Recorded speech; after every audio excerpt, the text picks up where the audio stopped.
জ্যৈষ্ঠ মাসে বিশেষ গুরুত্ব দেওয়া হয়েছে। এই মাসে পড়া সমস্ত উপবাস এবং উৎসবগুলিও খুব গুরুত্বপূর্ণ।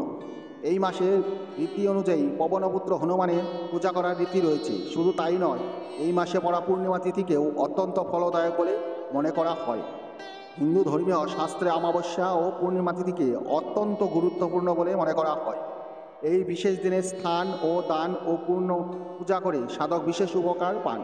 জ্যৈষ্ঠ মাসের শুক্লপক্ষে পূর্ণিমা তিথিতে 22 জুন জ্যৈষ্ঠ পূর্ণিমা উপবাস পালন করা হবে। এই দিনে নদীতে স্নান করে ভগবান বিষ্ণু ও মাতা লক্ষ্মী ও চন্দ্র দেবতার পূজা করলে বিশেষ উপকার পাওয়া যায়।